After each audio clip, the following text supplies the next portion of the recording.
This is AFRICUNIA TV News now for July the 28th, 2021. Reaching you from Lagos, Nigeria, I am Deborah Eze.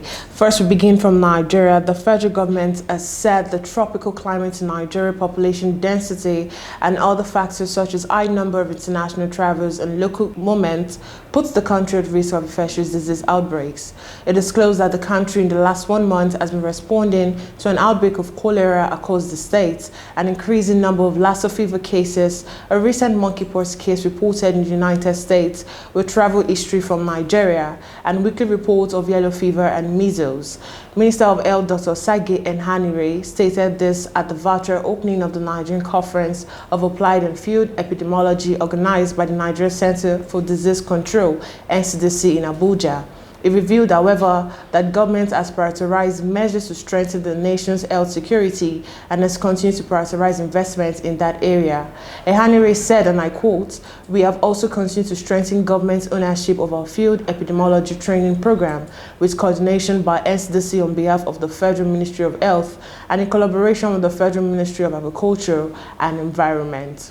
And we move to agriculture, where farmers have resolved to work in groups of 100, 200, or 300 persons in order to mitigate attacks while cultivating crops on their farmlands. It was also gathered that operators in the maize value chain lost about 10 million metric tons of maize worth 30 billion naira due to insecurity in the last planting season. Officials of the All Farmers Association of Nigeria stated that farmers had to devise a means of resisting attack by bandits and armed herdsmen who invade farmlands. Although this had worked in some states, it had limited the ability of farmers to cultivate vast areas of farmlands. This has helped in terms of securing the farms and the farmers, but this large number of persons are often restricted to one area due to insecurity. The National Vice President of All Farmers Association of Nigeria, Chief Daniel Okafor, said. He also added there is widespread banditry and kidnapping in Nigeria. Farmers are not going to their farms as they used to in the past. When they are going to farms this time around, they go in cooperatives. There have to be many before they go to the farm, particularly in volatile areas.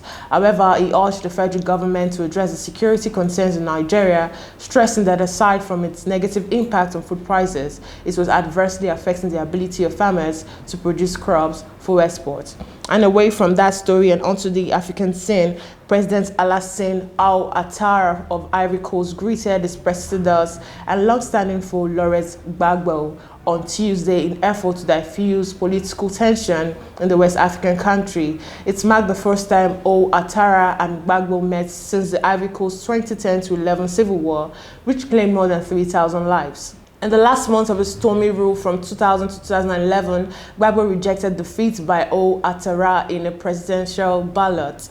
The ensuing conflict claimed more than 3,000 lives after he was ousted. Gabagbo was flown to The Hague to face charges of crimes against humanity, of which he was eventually acquitted. Commentators will be scrutinizing Tuesday's meeting for signs of whether the two former rivals have buried the hatchet, boosting the hopes for national rapprochement after deadly clashes last year. And on the international scene, Tokyo confirmed 1,979 new COVID-19 cases on July 22nd, the first time the daily count has topped 1,900 in about 6 months, and the fifth highest total to date. The capital's daily tally previously exceeded 1,900 on January 15th, when 2,044 cases were reported. The latest figure was up to 671 from a week ago and marked the 33rd consecutive day for the daily count of new infections in Tokyo to exceed that of the previous week. The latest tally brought the daily average of new infection cases in the capital over the new week through July 22nd to 1,373.4, or 155.7% of the figure for the preceding week. The number of new infections is expected to increase further in Tokyo and could exceed the all-time high of 2,520 logged on January 7th. The figure remained low compared to 160 on January 2nd. The figure remains low compared to 160 on January 20th, apparently because of a drop in the number of new infections among elderly people, many of whom have been vaccinated against COVID-19. And in sports, Nigeria, the Tigers lost for the second time in a row in the Olympic men's basketball tournament, going down to Germany 99-92 following a fourth quarter collapse that made fruitless Jordan Ouattara's game leading 33-point performance.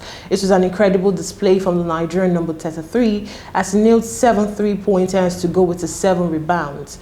Nia Oni, with 15 points, was the only other the Tiger players to reach double figures. Both sides were tied at 74 points apiece going into the final quarter after Germany's Niels Jiffy nailed a three-pointer at the buzzer to tie the score.